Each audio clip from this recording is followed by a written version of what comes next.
All right, let's just jump right into it. Today's explainer is all about Immortal Realm's bounty orbit quests. I've got host B with me, and we are going to take you on a personal guided tour of these quests. Yeah, I'm super excited to dig into this, because I've been hearing rumors about the bounty system on the Shard for a while now. But I gotta be honest, I've literally never set foot in Serpent's Hold. I just don't know where to start or if I'm even ready for it. Well, that's exactly why we're doing this. We're going to break down what these quests are, how they actually work, and why they are hands down the absolute best starting point for anyone sitting in your exact position. To kick things off, how does an easy 20 time tokens for a single session of light narrative work sound? Wait, 20 time tokens just for doing some narrative quests? Okay, you've definitely got my attention. Because usually, a payout like that means you're committing to a pretty heavy, punishing grind, right? But not this time. If you've been looking for a low-stakes, high-reward entry point into the custom lore on the Shard, this is literally it. Let's look at exactly how you get them. So the absolute most crucial thing to understand right off the bat is that these orbit quests act as a soft introduction to the whole bounty system. You know, a lot of MMO bounty systems are just pure, cold mechanics. A bounty board, a target, and a massive grind. Which is exactly why I've been hesitating to jump in. I just don't really want to commit to a massive grind right now, you know? Exactly, and that makes total sense. But these are entirely different. They aren't combat heavy at all. They're specifically designed to put real human faces on the mechanics of the bounty system before you commit to anything bigger. You actually get to meet the prison staff, the chaplains, the families involved. It really lets you feel the tone of the institution first. All right, so let's get into the first of the two orbit quests, the Chaplain's Informant. This one revolves entirely around the spiritual care at the prison. The structure here is super straightforward, just 4 steps. First up, you speak with Chaplain Maris at Serpent's Hold. She's this traveling cleric, not permanent prison staff, and she's carrying a letter from a prisoner named Corwin. Basically, his bounty contract went terribly wrong. Step 2, you deliver that letter to his wife Elena over in Trinsic. Step 3, you check out a location the prisoner mentioned, a camp east of Britain. Whoa, hold on, wait a second. Step 3 is a camp in Felucca? Am I going to get ganked doing a simple narrative quest? Okay, don't panic. It's completely natural to feel a bit of apprehension about crossing into Felucca. But let me reassure you, this is just a proximity check. That means 0 mandatory combat. You literally just have to visit the area. Okay, phew. So no sudden boss fights waiting to ambush me in the woods? Exactly. Now, yes, Felucca rules still apply, so you do need to bring your basic travel sense and keep your head on a swivel. But you aren't being sent there to clear out a camp or fight a boss. It's just a simple location trigger. And the lore here is great. Listen to the text of the letter you're carrying from this prisoner to his family. I am alive. I am in the prison at Serpent's Hold. I will not lie about what brought me here. It's plain, it's really short, but man, it carries so much weight. Wow. Yeah, that really highlights the whole theme here. It's fundamentally about doing what an institution simply can't do for itself. You know, Mercis can hear a prisoner's confession, sure, but she can't travel all the way to Trinsic to deliver letters. And she certainly isn't trekking out to a Felucca camp alone. You're stepping in as that vital connection. Wait, so just for connecting the chaplain to this guy's family and doing a quick camp check, I get 10 time tokens? That is a fantastic return on investment.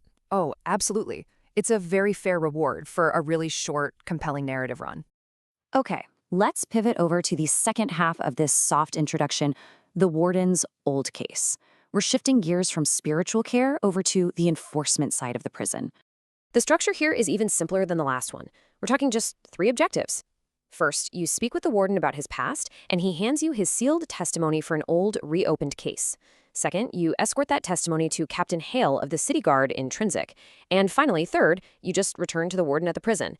And let me heavily emphasize this point. This entire run is trammel only. Oh, thank goodness. No Felucca step this time. That makes this an incredibly safe and relaxing run. For sure. And the thematic heart of this quest is just beautifully simple, closing cases that won't close themselves. See, the warden left Britain under some undisclosed circumstances, and he has been carrying the weight of this mysterious past for entirely too long. It's a really nice narrative break from standard MMO mechanics, honestly. By stepping in, you're helping him achieve this small, quiet piece of civic resolution that simply wouldn't happen without your help. And finishing this completely safe trammel-only run yields another 10 time tokens. So boom, there's the 20 tokens you promised me at the start, all for just one easy session of gameplay. Hold on a second, though. I do have a question. You keep mentioning the warden and the prison at Serpent's Hold. Isn't this just the blood market? I always thought that was a massive, hardcore questline. Okay, that is a super common point of confusion, and I'm really glad you brought it up. Let's draw a hard line here. Orbit quests versus the blood market. While they definitely share the Warden NPC and that same gloomy prison setting, they're entirely different beasts mechanically. Let's just quickly break down the differences here. In the Orbit quests, you've got just 7 easy steps total across 2 quests, with 0 required combat.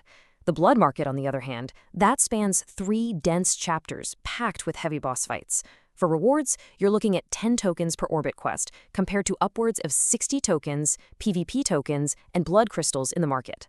The tone completely shifts too, from a quiet, civic focus to deep civic corruption, and the stakes jump from delivering a simple letter to taking on a massive realm-wide bounty supply chain.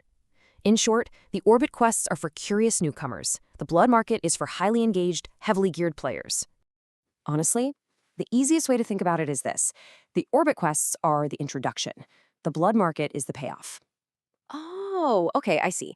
So doing these simple quests first actually makes the later, heavier blood market content much more emotionally impactful, because you already know who the Warden is and you actually understand his history. So when his world eventually gets shaken up, it's actually going to mean something to me.